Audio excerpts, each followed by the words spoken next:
Welcome to the Executive Coaching Podcast, where Executive Coach Alicia Cowan will discuss leadership topics and coaching solutions to tackle the most difficult problems that keep you from leading your team to success.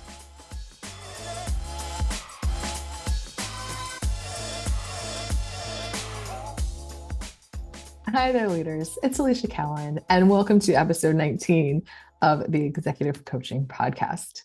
It's beginning of August as I'm recording this, and I cannot believe it. We are so busy around the Cowan household. I'll tell you this on a personal note to start things off. The drywall on the house that we are building here in Wesley Chapel is up and texturing is done, which means paint and tile is on deck and up next. And everyone who has built a home keeps telling me that once the drywall's up, everything's going to go really fast. And I really hope that that's true. We're so excited. So I just went to go see it this morning, and it's looking really good. It's wild to say this too.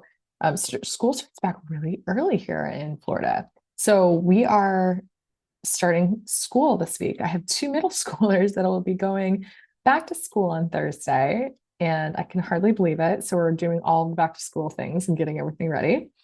And the past week, we had some friends in town, some of our really closest friends that were our neighbors in Ohio and that are super close to us. And we had a ton of fun with our 2 families, just hanging out and catching up and getting a lot of sun and pool time here in the area. So it's been a really good kind of fun close end to the summer.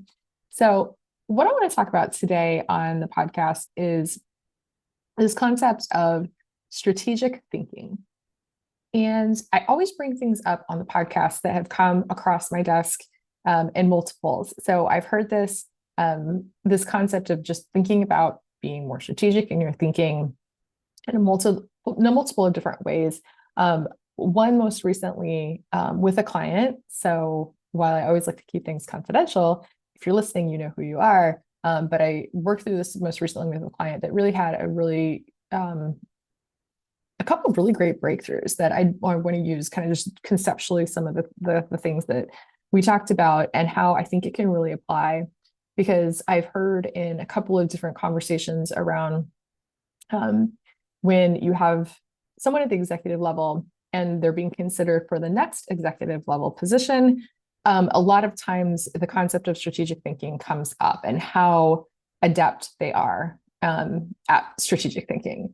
And so I want to demystify some of the concepts around strategic thinking, because I think some people feel really intimidated by it and don't feel confident that they can do it. So I want to work through this and kind of hopefully help you drop some of the intimidation around it. I think some people feel daunted because it sounds right fancy and kind of just more conceptual and don't really understand like what does it really mean? And I've had some long in-depth conversations with some people where I'm like, what do they really mean when they say they want me to be more strategic, and what does that look like, and what is it? What does it mean? What is it really?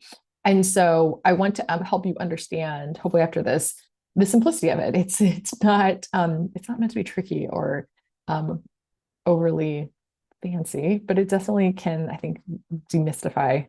We can demystify it a little bit. And a lot of people sometimes are just unsure of what to do in order to be more strategic. So I'm going to provide a couple of suggested actions that you can potentially take to get started if you like, either for yourself or for others. Because I know, again, maybe some of you may not feel some of those same emotions around it, but some of you might be mentoring or leading some people where you're having the conversation with them as well around being more strategic. I know I've had that conversation myself as a leader with a direct report, and really have had like long in-depth conversations around like what it truly means to be strategic. So maybe some of the tips and tricks that we're going to talk about today can help you with that conversation as well. So let's dive right in. So I'll say this, again, a gold star of the client that I was working with recently that worked through this for herself and started implementing some of these things right away. I'll weave in some of the topics that we talked about, but generally we kind of broke down in a session. When we think about strategic thinking, what is it? Okay.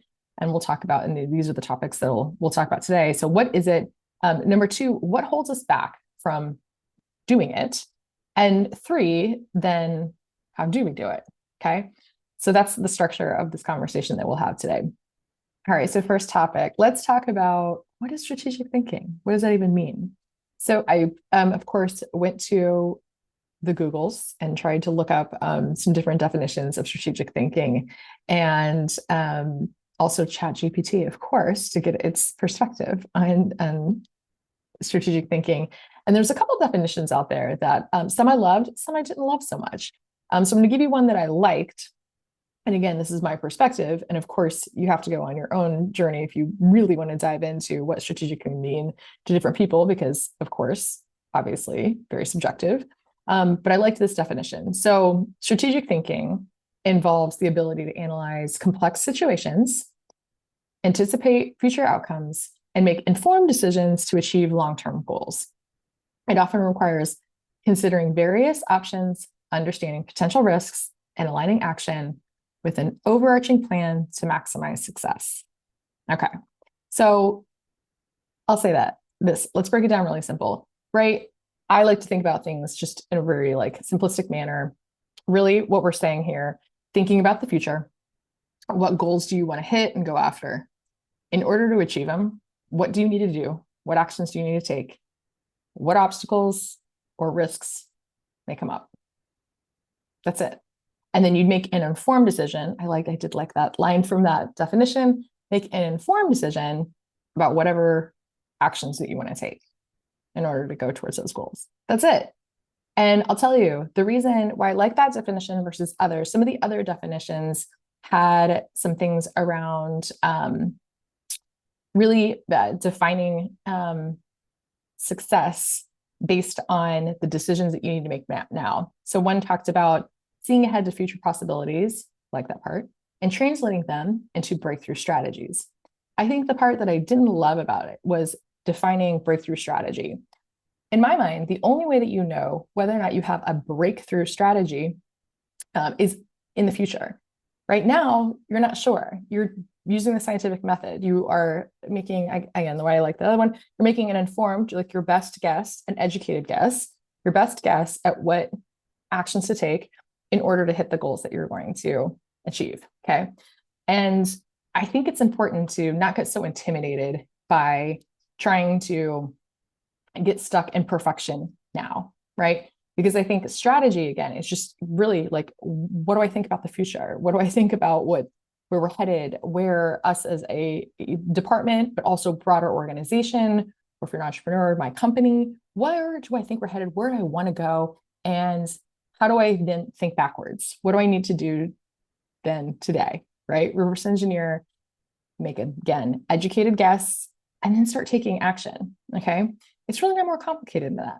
What are the business objectives, right? So whether you're in an organization or running an organization of your own, these are the things, again, that can then define strategic thinking, okay? So it's not more complicated than that. Again, I was working with a client, we were talking about what strategic thinking or what strategies you wanted to use in order to get to the next level. And we really defined it.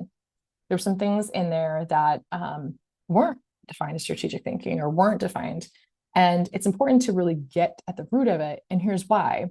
Some of the things that she was anticipating to be a part of getting to the next level and being strategic was always having the right perfect answer. And that's just BS. That's just not true, right? You don't have always the perfect right answer as a leader, but you are making a best educated guess, right? And so really getting clear on that is really important, because then you can start to really get at the root of it. Otherwise, if you stay in that perfectionism mode, you're going to just get yourself stuck, right? And it's going to feel really intimidating, and you're going to not take action because you're going to feel so overwhelmed by it. Okay. Okay, let's move on to step 2. I'm going to talk about topic 2. What holds us back? I just alluded to it a little bit, but I think big one is self-confidence. I think that at times we're thinking we're not strategic enough, and that starts to get in our head, and we start to adopt it as truth, and we adopt it as a belief. Keep saying the phrase, I'm not strategic, I'm not strategic, I'm not strategic enough. But what does that really mean? And again, I think defining strategy and strategic thinking, it's really just, again, our minds that sometimes trip us up a little bit because we start to believe what we're being told if we're not strategic enough. And there are a lot of ways that you can show yourself how you are strategic and how you do problem solve, think of the future, think of ways to hit goals. So I think a big one there is start to question that belief that I'm not strategic enough, or if you're being told you're not strategic enough, get really specific and ask, what do you need to see? What does strategy look like to you? And in what ways am I not being strategic? Okay. So I encourage you, question the belief, but then also know that you don't just become strategic overnight. You were not born out of the womb being strategic. It can take practice. And again, if you're within an organization or not, or you're running your own, whatever it may be, it doesn't just come overnight where you are thinking about the future and planning strategy all the time. So that brings me to my second point, time. A lot of times what happens is we get excellent at executing. And when we get really excellent at executing and we get a lot of positive feedback around it, and we continue to do that, and we live in that world where we're just running our tactical tasks that are in front of us, potentially within our department, we also get rewarded for it. Not only do we get a dopamine hit by like succeeding at it, but we also sometimes get rewarded for it by getting more work added, more tasks added, more work put upon us. And we don't necessarily carve out a lot of time for strategy. And so if you have time blocked on your calendar for strategy time, gold star for you. If not, which again is probably majority of you, and it was definitely the case with the client that I just coached recently, there was no time dedicated to think about strategy. And so not only do you just need to potentially look at how you're being, how you're best using your time, are you just spending a lot of time executing, or are you blocking time for strategy? You also then have to look at your calendar and maybe manipulate it, right? To block some time for strategic thinking. Okay. And that may require you to do some things or shift some things around or delegate more. You might need to make decisions around your priorities and how you're best using your time. So take a look at that. Because again, this was the case where, this leader felt like they didn't have the time, but also wasn't making time. So we did finagle a couple things, right? A couple things were delegated. Some time blocks were put in place. We worked through a couple of tactical things that gave the space and the energy for it. So rather than just getting caught up in the hamster wheel, really allowing yourself to take some time and take some time back for it. Okay. Really important to do. And, again, we're going to hit on this in the next step where we talk through it and how to do it, but also really, again, this belief that we have around not having enough time, don't let yourself indulge in that. Okay. Because again, there's no way to get to that point without taking some ownership of it. So don't overindulge in not enough time. Okay. All right. So last topic here that we'll discuss is how do we do it? So this one, again, ties back to the last one, and the belief we had about time is number one is to plan for it. You want to give yourself some space to plan for strategic thinking. So again, using that time block on your calendar. And here's the tactical tip. So instead of leaving it open-ended, like blocking out time on your calendar that just says strategy time, this was the tactic we used with my client. List what outcome is going to be produced during that time frame. So with that outcome, it could be anything. It could be time where you're going to dedicate some time to researching something. You could be answering a question. You could be producing a presentation, anything, right? An outcome that would produce. So rather than leaving it really open-ended, because what can happen is if you look at that time block and you see just strategy time with no outcome attached to it, you could easily just blow right through it and be like, well, I'll do that next week, or I'll do it at another time. So just make sure there is an outcome attached to that time block each week where you're going to work on something that is a part of your overarching plan. Okay. So here's how we're going to do this. Think through big picture goals, right? Think through your long-term strategies. And long-term, it doesn't have to be crazy milestones like 10 years from now. It can be as simple as a year from now, 2 years from now, etc. Right? It doesn't have to be super long, but longer than this week, this month, right? Think about what you want to achieve and then reverse engineer that. Start to break that down into, in order to achieve my objectives by the end of the year, what are some things that I need to do? And then start breaking them into steps. And then those steps can go into your strategy time blocks. Okay. So let's talk about some other outcomes that you could produce during your strategy time block. Okay. Number one, solve a problem. Okay. Think about a challenge that you're currently facing, come up with some ideas that'll work, and figure out a way to make sure that those contributions and those ideas can be known. Okay. So come up with a plan to solve a problem. Number two, think about the overall health of the business. Okay. Think about maybe some people strategies that you need to implement, maybe some growth strategies, maybe some ways that you can help with the overall financial health of the organization. And again, think of ways that you can add value through your own area, through your own subject matter expertise. You can contribute. Okay. Again, maybe it's a list of ideas. 3, if you have a big presentation coming up, level up those presentations. Basically what that means is if you have a presentation coming up, maybe look at the content, take a step back, ensure you're prepared to really set the context from the beginning. So to whoever you're presenting to. So rather than diving right into the details and going into the nitty gritty, make sure you maybe start from what I call bottom line up front, and you don't dive into the details straight away. So it could sound like something like, before we get into the details, I want to remind you, this ties into our overarching strategy in these ways. Let me give you the top 3 bullets that you need to be able to take away, right? So make sure that when you have an ability to present, you are doing it in a strategic way and emphasizing that. Okay. Okay. Next tip. Think about management versus leadership of your team. So being a good manager and managing is important, but also in conjunction with that, you have to have strong leadership skills to be considered inspirational and influential and leaving a lasting impact on your team. So think of ways that you can exercise your leadership muscle with your team. Okay. All right. Next, build your visibility upwards. All right. So consider your exposure to leadership and think about how you can increase that level of visibility and exposure that you have. Examples could be, any company-wide events that you have, any large meetings where you can contribute in a positive way or ask relevant questions. And again, coming back to any problems that you can help solve and how you would go about that. Okay.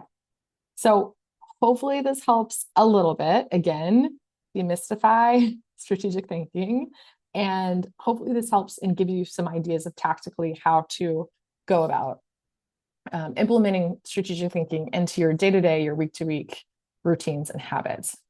And as always, again, if you're struggling with the mindset of this, and again, that's what I worked with my client, that's where you have to start is, again, for whatever reason, this concept of strategic thinking seems to be sometimes a barrier to us as we rise through the ranks and ascend to different levels. And it shouldn't trip you up. It shouldn't get to the point where it's something that's holding you back because you believe it's something that you were supposed to be inherently born with, or that you're not able to do, or that just you're not good enough to do it. Because honestly, you can. Okay. So if you need help with that, and again, that is the mindset portion of this. That's what I do as a coach, is to help remove some of those obstacles that are holding you back so that you can continue to rise and continue to move forward and get those things out of your way that are blocking you towards heading towards success. Okay. So again, if you ever are struggling with any of this, schedule a call with me. My website is ElisiaCowanCoaching.com, ElisiaKeown coaching.com. It is always in the show notes, and I am always available to you. You can book a free coaching call with me, and we can dive right into these type of topics and see if I can help you. Okay. So as always, I appreciate you listening. Hopefully this helps, and I will talk to you next time. Thanks so much. Bye.